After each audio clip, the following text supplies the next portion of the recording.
Greetings, I am Erin Patton, metaphysical master in a millennial age, and it is my life's purpose to guide you and organizations along an enlightened path. So I invite you to sit comfortably and tune in as I welcome you to the MetaBusiness Millennial, where we get the real conversations you won't get in the boardroom so that we understand this is exactly the path we need to be on in order to grow, evolve, and thrive. Greetings, I am Erin Patton, also known as Master L, and I am joined here today with Suzanne, who I am personally very honored to have on this podcast, the MetaBusiness Millennial, today, because so much of my trauma from my childhood, my trauma from my adulthood has come through loss. And I should call it trauma and triumph. Trauma and triumph has come through loss of, I talk about this all the time, get into it quickly, loss of my sister when I was young, loss of my father when I was older, friends, and grief is a real thing, family. And Suzanne, y'all, is a grief educator, a grief coach. Because of her own experiences with grief, she has now bottled it up, embodied it, and is serving humanity with her gifts. So without further ado, I would like to introduce y'all to Miss Suzanne. Thank you so much. Wow, that was beautiful. I'm so happy to be here, Erin. Thank you so much for opening up this conversation. It's so important. I just want to acknowledge all your losses. I'm so sorry all of those things happened. You know, I wish everybody lived as long as we want them to, and that no other losses came into our life. But we all know that's not the reality. And so, you know, it's a guarantee that we'll have to deal with it at some point on some level. You know, losses big and small. And at this moment anyway, we don't seem to be grieving any of them very well. We're just kind of pretending that we don't have to. And especially in this moment, you know, we're recording in April of 2023, and we've had 3 years of unprecedented upheaval and disruption and loss of life and loss of everything else we knew to be, you know, solid, if you will. As much as we thought anything was solid, like it's all been upended, and we're not talking about it, and we're not processing those emotions. And, you know, I've been listening to a few of your episodes, and I just think like our energy body, like we're not taking care of our energy body. We're not doing it. And we need to, like, we need to, you know, I think that because we aren't is part of why we see ourselves lashing out at each other so much. And so much sense of othering and us versus them and needing to be in protection and in fear, right? We're so in fear right now as a collective. And I just think we have to disrupt that fast, or we're on a really dangerous path. Yeah, we jumped right in. Okay.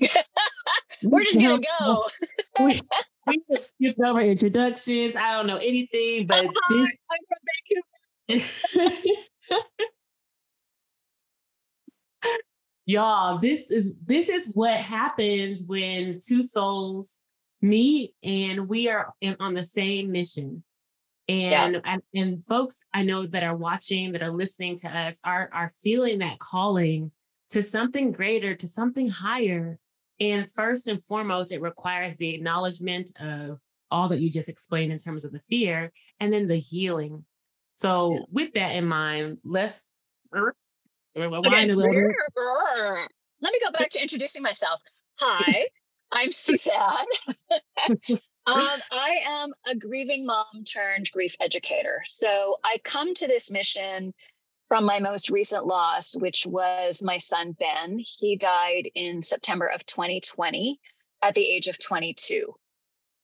And that was absolutely as horrifying, disorienting, life-shattering as you would expect it to be.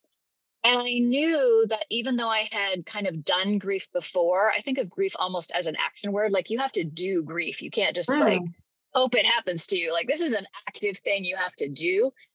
So I had done it before. You know, my dad died when I was in my 30s and my mom when I was in my 40s. So I had lost people close to me, but there's something about an out of order death I think that's the theory anyway. It seems to be fairly common theory that, this out of order aspect is just more disruptive. We spend our whole lives kind of expecting that we will live part of our life without our parents here with us. So as much as for many of us, it's far earlier than we would like, you do kind of have that expectation, but there's no reality where we expect that we're going to suffer the death of a child. So I knew I had to get conscious real fast, even more conscious than I was, and stay there. And I had to just accept everything that was coming at me or it would blow me apart. I knew it's so easy for us to switch that conscious switch and just go unconscious and go, I don't want to deal with this. I'm just going to I'm tapping out. I'm done. And I knew that I wouldn't be able to do that and survive. That wasn't an option. So I had to stay conscious to it all. And I had to try as best as I could to hold on to curiosity. So I was already on a path of, really trying to live in a growth mindset as much as possible, as much of the time as possible, brilliantly and imperfectly, as we all are doing our best every day. And I knew I needed to hold on to that because the kind of common story of a parent who's lost a child is they get stuck there. Yes. And they never recover, right? I don't think grief is something you recover from, but that's the language we hear, right? Oh, they lost a child and they're just stuck there and they're never going to recover. And I didn't want that to be my story. And I didn't feel like that was a good choice for me. It wasn't a good modeling that I wanted to have for my adult daughter. It wasn't a life that honored my son. So it was just something that I knew wasn't for me. And I say that with absolutely no blame, judgment, shame making for anybody who finds themselves in that place. But for me, I knew I had to almost fight with everything I had to not end up there because I could see so clearly how this kind of loss could just shatter you to pieces that you could never put back together. So that kind of led me on a path of wanting to understand grief better, wanting to really be a student of my experience. And for me to just get the spinning thoughts out of my head, I started to write and I shared what I was experiencing on Facebook at first, just with friends and family, as you do. We kind of all share our lives on Facebook. I was living the anti-curated life. I was sharing the messy and the ugly and how many tears I'd shed that day, right? So it's the opposite of here's my pretty picture from lunchtime, right? It was the opposite of all that. It was the messy and the ugly, which I think really if we all shared more of our real lives, we'd be much healthier, but that's a whole separate episode. And what I got back from people was that me sharing what was happening for me and how grief really actually worked was really helping them. It was helping them to understand grief better. It was helping them to understand themselves better. And when they had grieved, perhaps now in hindsight, they're looking at it and going, oh, I could have done that a different way. I didn't have to listen to all the stories society tells us, which are all complete bollocks, malarkey, silliness. But that's all we know. And when that's all we know, that's what we do, right? Yes. So that's kind of put me on a mission of opening up these conversations, of saying, no, there is a better way. There's another way we can do it as the griever. There's another way we can do it as the person trying to support them. And what happens if we can all get over how scared we are, because really we're all in our own way because of fear. Period. If we can break that fear up, then there's this ripe opportunity for connection. Because when you are in those dark, dark days and it's ugly, if you have people that can sit with you in that, those are your friends for life. Right? So if we can all show up and make that connection with each other, human to human, without our politics and our opinions and our theories and whatever else we're all chitter chattering about all the time. If we spend as much time talking about our grief experience as we do what we just binged on Netflix, imagine how different the world would be, right? Imagine. We could do that. And that's how me and my friends are. Okay. Literally, girlfriends came over my house and then 30 minutes crying while I'm cooking, people crying at the table. And we're just don't worry about it, girl. I love that. That's the friends everybody needs, right? Come over, be your whole self. We could chit chat about Emily in Paris another day. But if you got a need, then we got to get at it. We got to be there for each other. I love that. My heart chakra is just pulsing because I am a child of a grieving mother. because when I Yeah. was 6 years old, my sister was 21 when her life was taken. And I talk about it a lot. So, but yeah, so it was heart wrenching because unlike you, she didn't have that awareness to go on that Yeah. journey. Yeah. And, to her credit, at the same time, my dad got into trouble at his doctor's office and was sent to prison for 7 years. And so this happened within a couple months' time. And so, growing up in a household and then growing up where she never, because of her inability to process it, she never talked about her again. So Yeah. it was almost she never could. Oh, oh my God, that hurts my heart so much. Yes. And so I don't know her at all. It's like Yeah. have literally two memories of her Yeah. and then pictures. And I'm getting chills and goosebumps. So growing up in that household and seeing my mom cry and seeing her battle with mental illness and depression, and then now I'm actually her caregiver. Now my mom now has dementia. So because after my dad passed in my 30s, a few years ago, she kind of fell back into this psychosis state and Yeah. never recovered. Yeah. And so in many ways, I'm reliving my childhood as an adult. So Hmm. that's I was so happy to talk to you. I've actually never met anyone like you. And Oh, my aunt does grief counseling a little bit, but this coaching is a bit different how you've packaged mhm. it. And because she lost her son too in his early 20s. And man, I mean, the grief process is just as you shared before, it's of the loss of normalcy, of the expected. Yep. And it can come in the form of losing individuals in your life. Yet I'm experiencing grief again in a completely different form.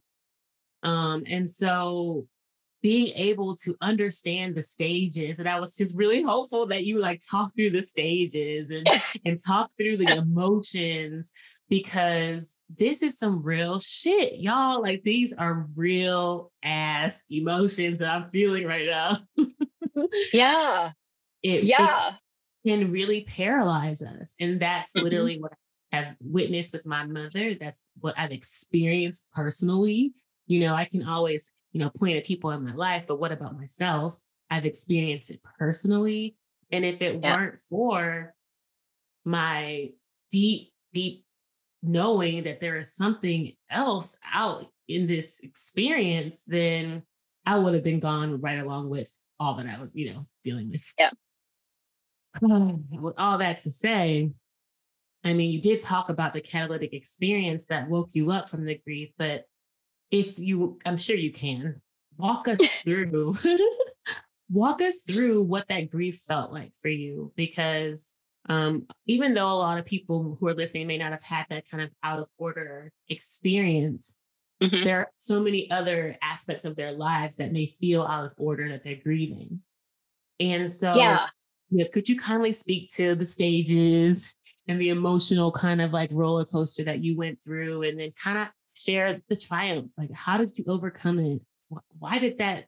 What was it for you? Thank you. I really think for me, it was that decision to just stay completely conscious and Mm-hmm. to stay with the horror and how awful it is. Like those early days are absolutely horrifyingly brutal. Hmm. And I don't want to minimize that for anyone. I think, it's easy to look at other people and see what you see on the outside and think, well, it's not that bad. It is as awful as you think it is. And when you're going through it and you feel how awful it is, there's not a lot of space culturally for it to be that awful. So you end up kind of minimizing what you express because there's no space for you to be authentically as much of a mess as you are. So I was really fortunate in that I had a situation at work where I was able, for the most part, to grieve out loud. And that was a huge blessing because I really didn't have a choice. It was really interesting for me. One of the things I completely lost the ability to do was pretend. So any being like, I'm an A plus, like good daughter, good mother, good, all the goods, like all the things you're supposed to have done. I've done them all and really been great at that. I had no ability to pretend anything. Like I was just raw, ripped open. The best way I can describe it is to say, I literally could see myself standing with my arms full of big chunky puzzle pieces and big chunky puzzle pieces on the ground all around me. Mm. And those were pieces of my life and pieces of myself. Because Yes. one of the things that happens, I think, especially with the loss of a child, but it happens with other losses too, is we lose our identity as well. Mm. So I knew quite quickly that, the person who had gone to bed the night before I found out that Ben had died, that person didn't exist anymore. There was no path back to her. She Mm. was gone. Mm. So now what? Right? So that's where the curiosity kicks in. Okay, so I can see there's literally a veil and I can still, like, some things on the other side of that veil, I still can't access them. Like I can't remember them. I don't know. People will say, you remember at some time I'm like, before or after? And they'll say, oh, never mind. It was before. I'm like, okay, I don't know. Was I there? I don't remember. So I had that understanding that that person didn't exist anymore. Parts of myself and my life were in my arms and there was no room to pick up anymore. And big parts of my life were around me on the ground. And I had to figure out which pieces to try and like pile on and carry with me, which pieces had to be left behind, right? Pretending, small talk, social niceties. There's a few I should probably find again pretty Yeah. soon, but like all that stuff where we show up the way we think people want us to, any ability to do that, it's 2.5 years ago. It's not back yet. And that sense of needing to reconstruct myself because I didn't know who I was anymore. And not just because I was no longer, Ben was no longer here with us, because I will always be Ben's mom. I will always be the mom of two. Exactly. But just that experience so upended my expectations for life that I needed to recreate who I was, as well as recreating my life. Yes. The best analogy I make uses water, because I love water analogies. So in the beginning, those early days, it's a tsunami and you are underwater all the time. Like if you've ever been pulled out, every once in a while, those of us that have been in the ocean, you get pulled out and you can right yourself pretty quickly, but you have those few like split seconds of abject terror, right? It's like that, except all the time. Yeah. So you're like being tossed and turned. You don't know which way is up. You can't really gasp breath. Like that was my earliest curiosity, right? When I'm laying curled up on the couch sobbing, doing the ugly cry, how do I breathe? Like, how does this even work? So that was early curiosity. It was not anything grandiose about changing the world. It was about, how do I get through this moment? How do I get through this day? Is it time to go back to bed? Right? So that's the tsunami days. And then I realized I was actually a cork. So every once in a while, I had the buoyancy to get to the surface and gasp a breath of air. And then I would be, tossed about in the waves again. But I knew there would be another bob to the surface. Yes. So you get that better sense that you're actually going to survive it. Like this is actually survivable, even though it doesn't feel like it. But you're going to get that gasp every once in a while. Right. Then for me, the next phase, I realized I kind of felt like I was in a rowboat. And I don't know if you're like me, I cannot row a rowboat to save my life. Like hopeless, right? Completely hopeless. It's first of all, you row backwards and so you're not looking where you're going and you're facing the wrong way in the boat. It's just silliness. I can't do it. But I realized I didn't even have oars, but at least I had something on the surface of the water to sit on. Yes. So when the waves came, like the waves would still come really close together at the beginning, right? They're further apart now, but really close together. And you have to like bail out the boat, but you at least most of the time were above water. Yes. No sense of being able to control your direction, right? You're just kind of spinning around wherever the water takes you, but you can breathe. That's exciting in those days, right? When you realize, oh, I actually I can breathe. I can center myself. I can calm myself. And then you kind of get your own boat and you start to be able to remember how you captain your own vessel. If you think of your life as you're captaining your own ship, I love it. You get the ship and then you're like, there's a steering wheel. That's excellent. Like, what am I going to do now? So that for me is kind of the phases. And for me, the way to, kind of go from one to the other was just by letting it all be okay. Like, not okay in that it's like, oh, I'm okay, but just okay in the sense of acceptance. Mm-hmm. That like, I have to be open to whatever comes, because if I'm a wall, it will shatter the wall.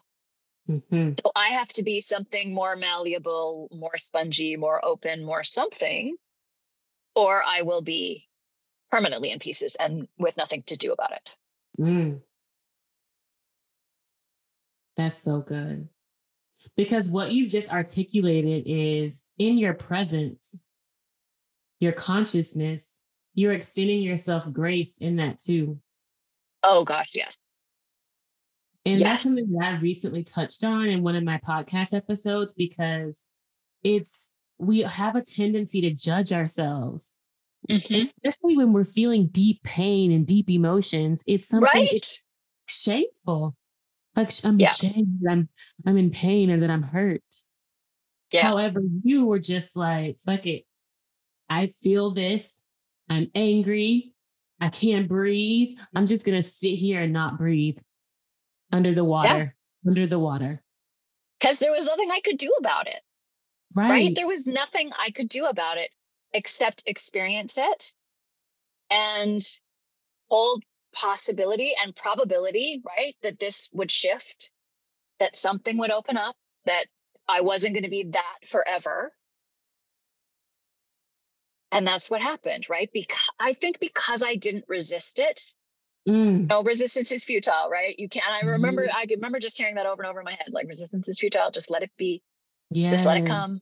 Let it, like, you can't, we spend so much, exactly what you're talking about, that weird paradigm that we have about feelings and emotions, that there's like good positive emotions and bad negative emotions.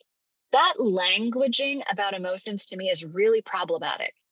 Because all emotions are a message. They all are some kind of something that's there to teach us, enlighten us, connect us, smack us in the face, whatever it is. But this idea that some of them are bad or negative, and when you're in grief, that's the preponderance of what you're feeling. Like, most of the emotions that you're feeling are all those ones that as a kid, you are never supposed to have, right? You're not supposed to be angry. You're not supposed to be disturbed. You're not supposed to be, mad at everybody else. You're not supposed to be disappointed. All of those things that somehow we're like, oh, like, rub some dirt on it, get back in the game. Like, all that kind of stuff is all you're feeling all the time. So if you can't give yourself that permission and give yourself that grace, unfortunately, in our current, in my, where I am anyway, my culture, society's not giving you that permission. You have to take it for yourself and then hope that you have some stalwart mates that can come along with you.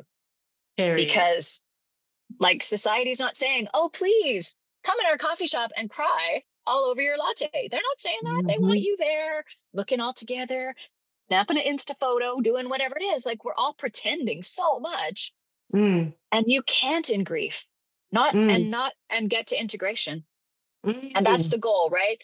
The goal is integration. So that's the other place that the languaging around grief really does us a disservice. Because when we're talking about getting over it, getting through it, moving on, right, which are kind of the trifecta of hideous things people say to us, amongst many, many other hideous things, those all have a subtext of you leaving your person behind, right? If you're moving on, that's because the thing that you're in is behind you. You're getting through it to something else, right? Nobody wants to do that.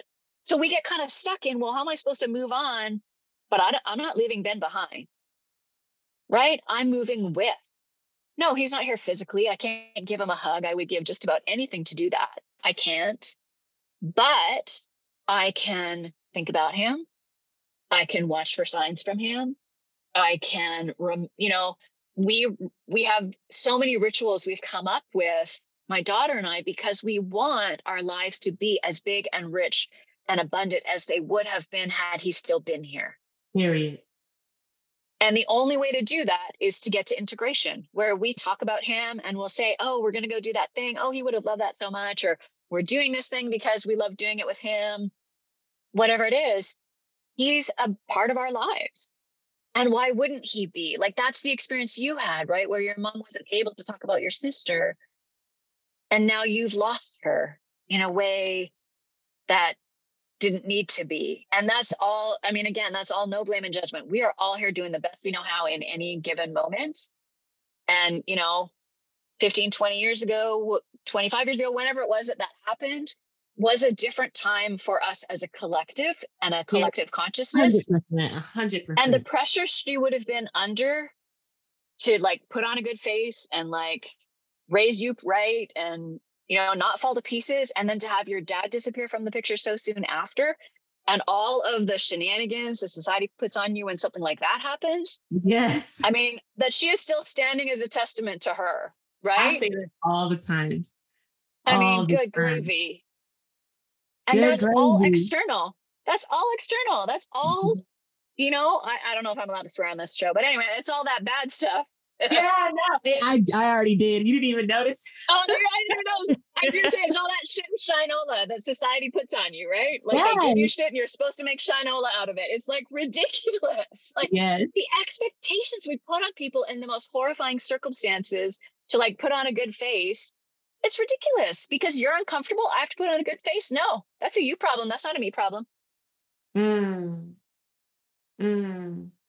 I love this so much. I love this so much. Good.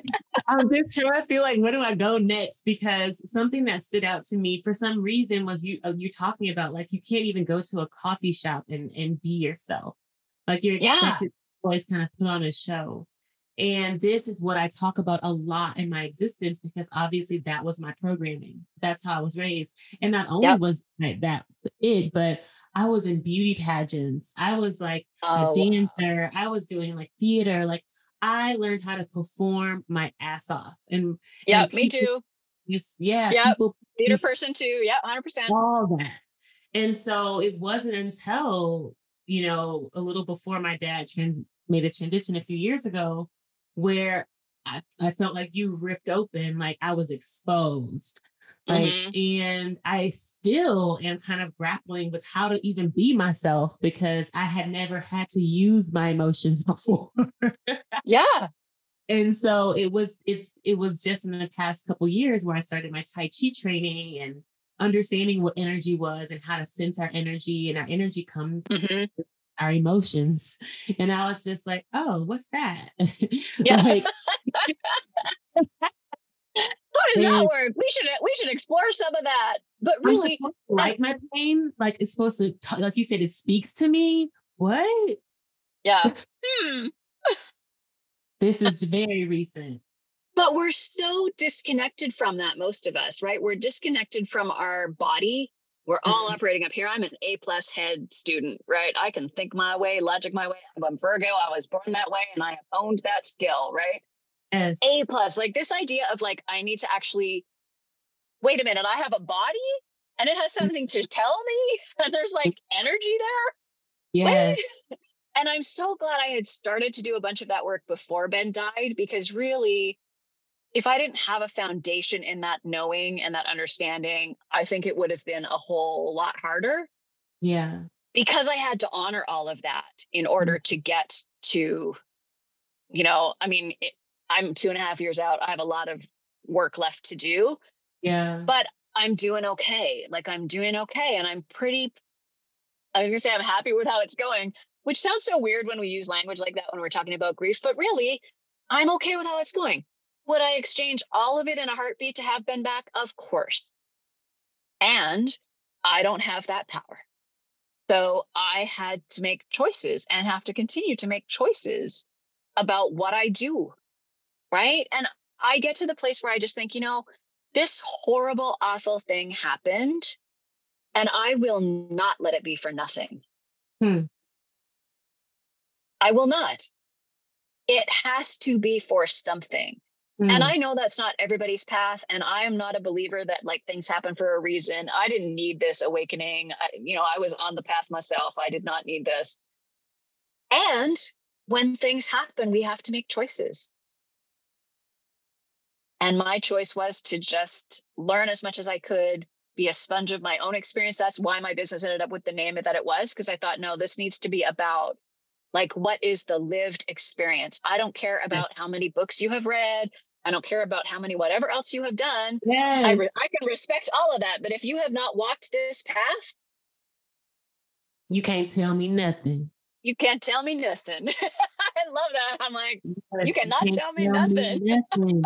And it's so true because I always say this, but one of my I call her like my godmother, but she's one of my greatest teachers, Abraham Hicks, Esther Hicks. He always says that words don't teach.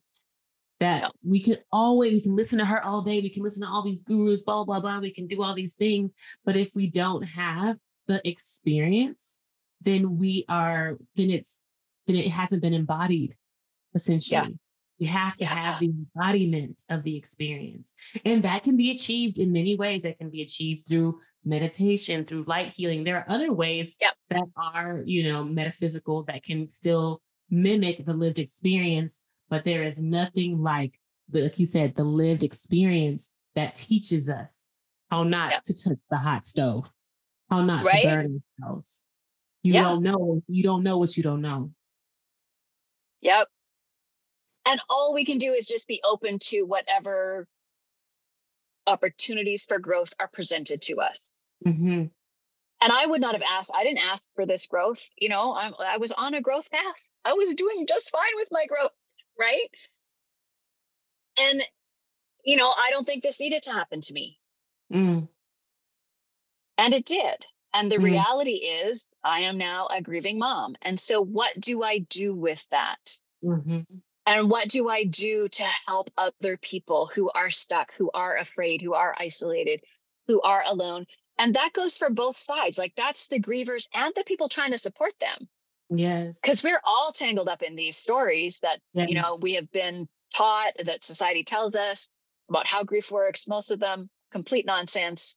Yeah. And what we're not talking about is how it's worked for each of us. Because if we did, then when it happened to us, we wouldn't be surprised. Like so many things happened to me this time that I had no idea were coming. Like no one had ever told me about brain fog. Why are we not all talking about the brain fog, people? The brain fog is real.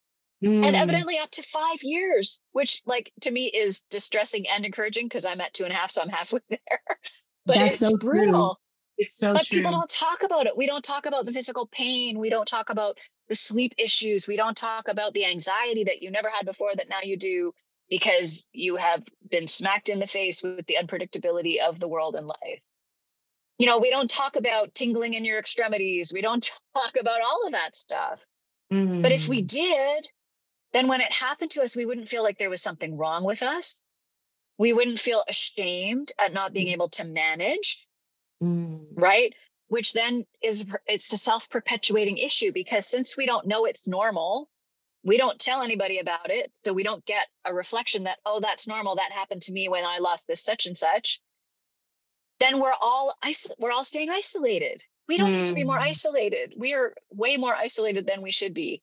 Yes. We need that connection. And that connection comes from authentically, vulnerably, honestly sharing what is real for us. Yes, I'm so glad you brought that back because you mentioned before about having the mates in your life that you can go to.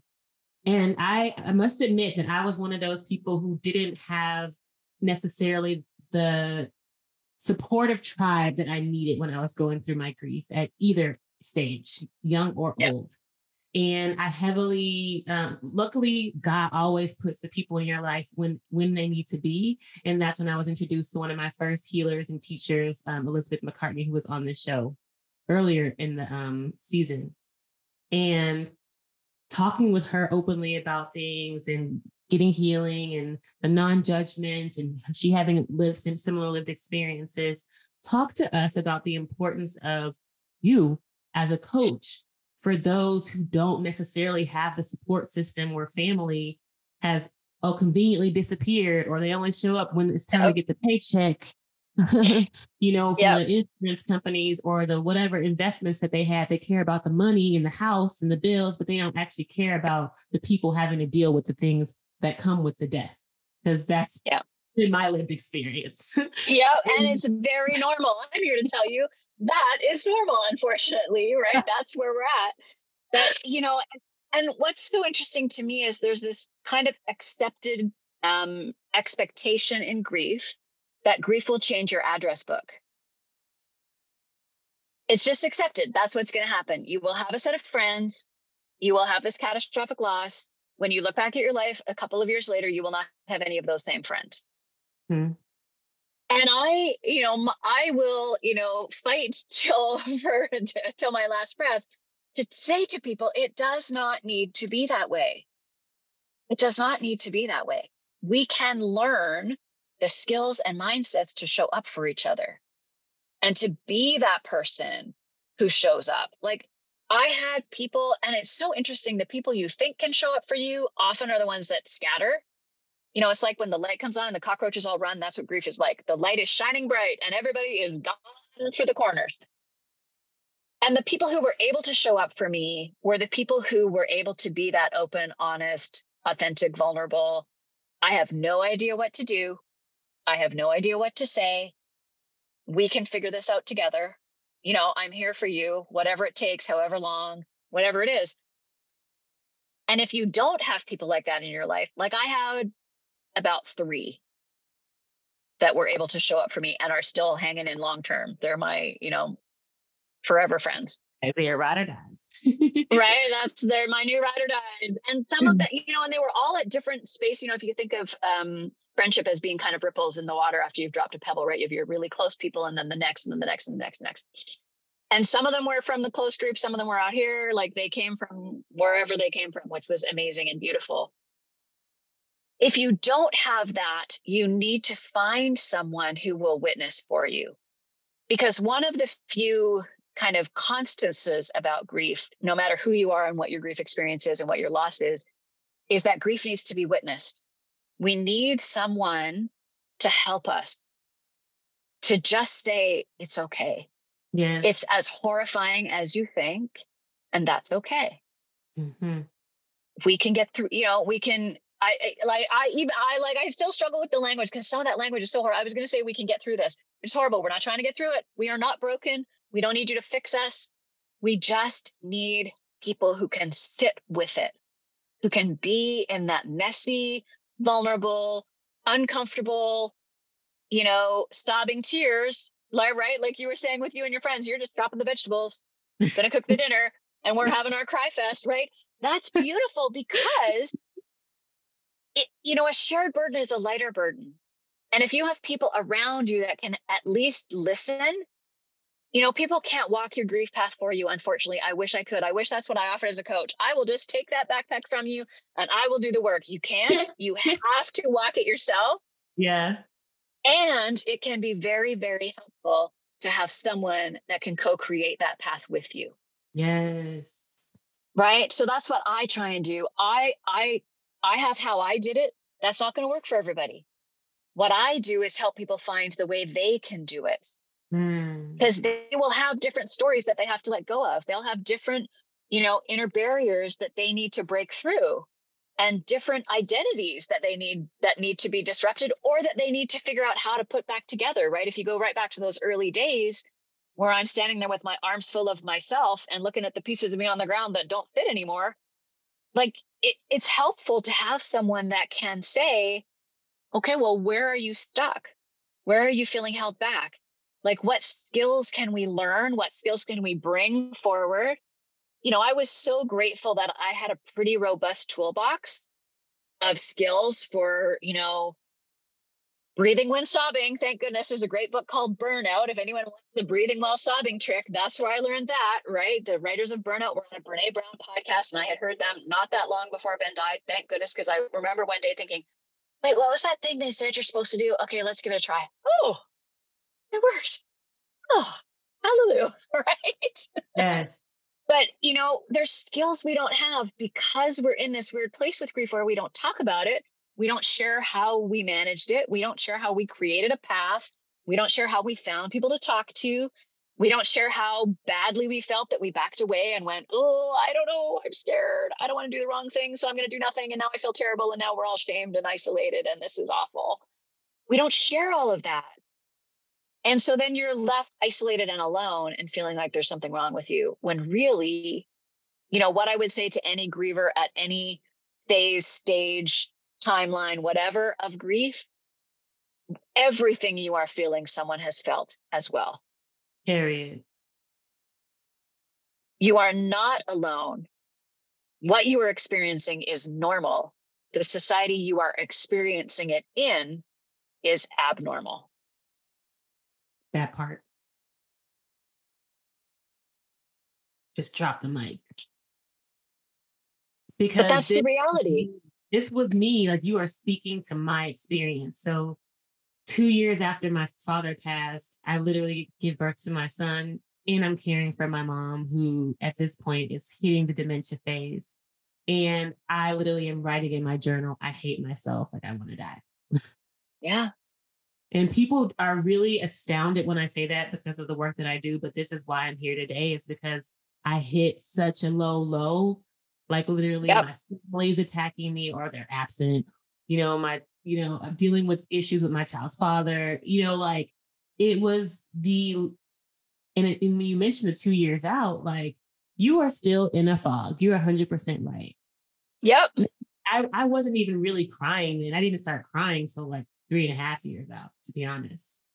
And because of my my very good ability to suppress emotions. Yes. And so this is real, people. Like, I myself have journal entries where I can show you I hate myself.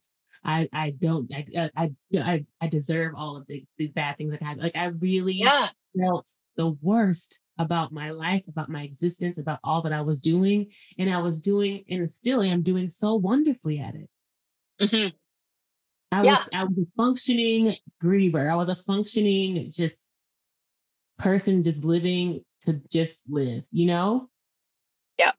And so to be able to have someone like you, like a coach, that could look me in the eye and say, okay, I've been where you are, and we're going to get out of this. And also, and for me, I had a channeler who was actually able to channel my father's energy and communicate to me how proud he was of me, how I was taking care of my mom, how the resemblance of him and my son, like it was really an affirmative. I remember our first conversation like it was yesterday. It was like 6 a.m. because I was trying to do it before Harlow woke up, my son, but he was up anyway. Of course. And, and my mom came downstairs too, and with her sweet self trying to do her best. And it was hell.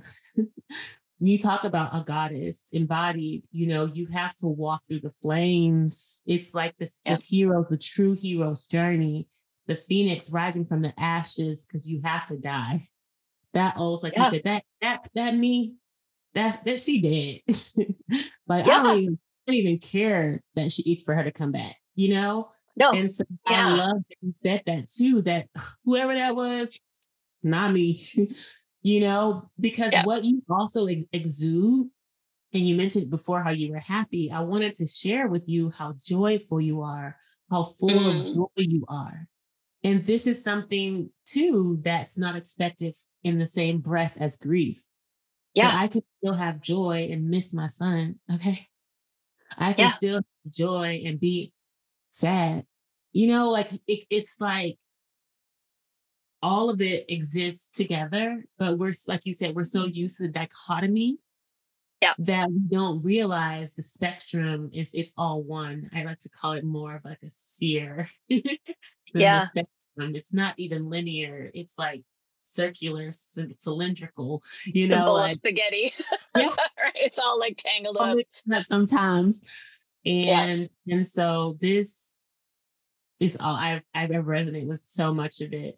And I would love for you to just get a little bit more into the business, because this is a MetaBusiness Millennial. So talk about you actually transitioning to you going from talking to friends that have been through it to actually receiving money for it, setting up a website and a social media. Like this is actually investing in, into a commercial part of the grief coaching. So talk to us a little bit about how that started. Yeah, so that all started really, this is going to sound super weird. I say thank you to Mark Zuckerberg because I was determined he was not going to own my content. Yes. So I was not going to write anymore on Facebook because he owns your content if you write it there. So I was not going to write any more of it there. Not the really great stuff. I obviously still have a presence on social media because you need to, right? And there's so much greatness and wonderful things that happen in social media. But that really was, interestingly, the motivation for shifting to having a website and having blog posts there that I could say to people, hey, the blog post is up, go look at it. But I wasn't going to put the content on Facebook, which is how life works sometimes, right? The most ridiculous reason to have a website because I didn't want Facebook to own my content. Anyways, that's a great reason. Right. That's literally how it started. And I just knew. So right before Ben had died, I had just finished my women's centered transformational coaching training. So I was already on a path where I was going to launch a business and do coaching. Obviously, that all fell apart because my whole life fell apart. So there was no way that in the acute early days I was launching a business. That didn't make any sense at all. I could barely breathe, remember? So I wasn't, teaching anybody anything. But I had that training and I was so grateful that the organization that I've done my training with, I remember sending them an email and saying because I was supposed to start the facilitation training, I think about 2 weeks after he died. And I remember emailing their training department and saying someone needs to tell me because I need to defer. I cannot do anything. But I had started on that path of, how do you live your life in service, really? And I had been on that path. I was asked by someone a month or so ago, to talk about my childhood. And I realized how much really that's how I was raised, that we were here to be of service to people who had less than us. Yes. For no reason other than they did. That everybody in this world is doing the best they know how in every given moment. Some of us have more privilege than others. Some of us have more opportunities. All of that was really embedded in the way I was raised as a kid, was what do we do to be in service to others? What are we doing to make the world a better place? So that's a long, very long through line in my life. And I think that's part of why I ended up as a grief educator and grief coach and making that a business because, I have that foundation of wanting to be of service. I have that foundation of training and now experience coaching people. I've done public speaking since I was a kid. So talking about it, being able to talk, that was easy. So it just felt I had this experience that I was hearing over and over and over again. It needed to be talked about. People needed to hear people who could talk about their grief because there's so many people who can't. Yes. Right. So for me, the talking about it isn't that difficult. I'm happy to talk about it in the most twisted way that grief works, right? Where I'm still devastated that Ben is not here and also feel such gratitude that I can make a difference with what I've learned and with, the way that I've approached it. And really to be that person who can look you in the eye and say, you know what? I have been there. I have been where you are. And I'm here to tell you there is something more. And let's find it. Whatever it is for you. For me, my cathedral project now is to normalize grief. Why are we not talking about it? Why are we so scared? Why does your address book change? That's the most ridiculous thing ever. You're in your darkest time and all your friends disappear. That's preposterous. And it doesn't have to be that way. But then we need to break down the fear. We need to talk about it. We need to learn the skills. We need to learn the mindsets. So for me, it's been about how do I give whatever little bit I can towards that long-term goal, right? It's a cathedral project because it's not going to be finished in my lifetime. But I'm going to kick this ball as far, if I can mix my metaphors, that's a really bad mixed metaphor. I'm going to kick this ball as far down the field as I can get it. Yes. Because we are in a hot mess as a collective. Yes. Humans, we're in a mess. I'm 55. I've lived a while on this planet. I have not seen us in this much of a mess. We are lashing out in ways that are not healthy. We are othering people in ways that make no logical sense. but we're doing it because we're so fearful. We're so stuck in fear. And if you buy in, as I do, to the idea that there is only fear and love, we need more love. That's the only way. Only way. So how do we show up in this moment where so much of us are in grief? So many of us are grieving something, loved ones, ceremonies, right? Kids that didn't get to graduate, vacations we didn't get to have, concerts we didn't get to go to, careers we lost, jobs that transitioned, businesses that closed. There is so much loss right now, and we are not talking about it. So instead of being in love, we're in fear. And we need to do everything we can to disrupt that, because the path of fear is not a path of fullness and connectivity and light. It's not going to get us where we want to go. She said, y'all, I hope that y'all receive this, because this is a beautiful, beautiful, beautiful affirmation of the work that we're doing. The work that we're doing is to embolden and inspire and lift humanity and human consciousness so that we can experience more love, more joy, more peace. The work that we're doing is absolutely necessary. By any means necessary, to quote, the great Malcolm X. Yeah. And that's how I feel. And I hope that, and you inspire me. I love to hear your story. And I hope that listeners and viewers can also feel this energy of hopefulness, of gratitude for the worst shit you could ever experience in your life. This woman right here is sitting here grateful, thriving, brilliant, shining, because she made one choice. I choose love. Okay? I choose love. Yeah. It's that simple. Whew, this was so good. Thank you so much, Suzanne, for this, because we are already kind of at our time here. And I really want you to just share with our listeners and our viewers how they can potentially meet you, book a session with you, get in touch with you, any things you may have coming up down the pipeline that people can engage. That'd be really great. Yeah, absolutely. Thank you so much for that opportunity. The best place to find me is on my website, which is alivedexperience.com. And I will bet you $1 billion it'll be in the show notes. So check the show notes. I bet it'll be there. Yes. That's your best one-stop shop. So you can sign up for my newsletter, which comes out every second Friday. And I just share, my best ideas and suggestions, what I'm learning. So usually in the newsletter, it's connected to the blog posts. I do those every second Friday as well. And it just breaks down what I'm learning, how it works, how you apply that if you're grieving, how you apply that if you're supporting someone, how you apply that if you're a business person who's wanting to make your place of work more griever friendly. Because circling back to that coffee shop, it is not griever friendly to say, how are you, as a transactional question. Not helpful, because I cannot answer that question. And if one more coffee poor barista told me to have a great day, I was going to have to hit something.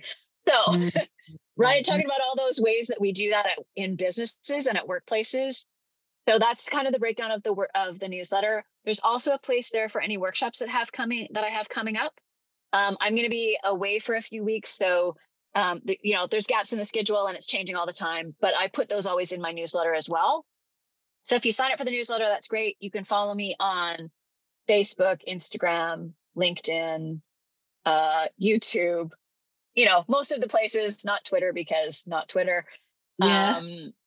So yeah, you can follow me all those places. And I try to post everything everywhere so that wherever you're the happiest following someone, you get like, here's a new podcast, or I have a new workshop, or here's my thought for the day, or whatever it is. But yeah, head to the website. All the old blog posts are there. So right from the very earliest days where I wrote about how horrifyingly awful it is to have to tell people, to now where, we've done a couple of trips in our ritual of revisiting and reclaiming, and I write about how we do that. And, I did a big read about 2 weeks ago. I wrote all about brain fog and how no one's talking about it, and we should all be talking about it. Yes. So there's all kinds of stuff there that will help you out. Hopefully, if you're grieving, if you want to understand it more, if you want to support someone better, if you want to be able to choose love instead of fear, all kinds of resources are there. Awesome. I'm so grateful for that. And for all of you, this is just such a treat. This podcast was amazing. I'm just going to kind of sit with this, let it integrate, and really honor my family that's passed on, my friends, my good friends, my good friend, and yeah, just sit with these emotions. I really, like you saw me holding my heart. Sometimes you were talking because I'm feeling a lot of energy coursing through my body right now, and I am really grateful for feeling myself and feel. Thank you. It's And okay. Feel it all. It's all worth feeling. yes, and I received that. Thank you.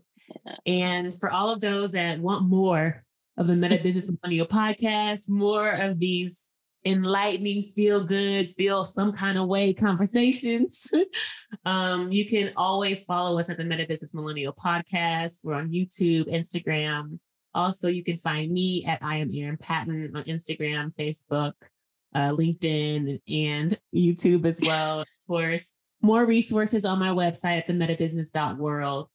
Thank you so much again, Suzanne, for your time, for your presence, for your energy.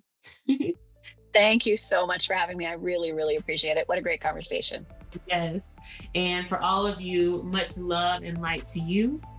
This concludes and completes our podcast for today. Peace. Did you really love this episode of the MetaBusiness Millennial podcast? Well, I am honored, and I appreciate you subscribing, leaving a review, and sharing it with your friends, because your feedback allows us to co-create more enlightened conversations. And if you're interested in growing your soul now, head over to my website, erinpatton.com, to find all the show notes, links, and free resources to get your energy activated today. In the meantime, stay bright, my friends. Much love and light. Peace.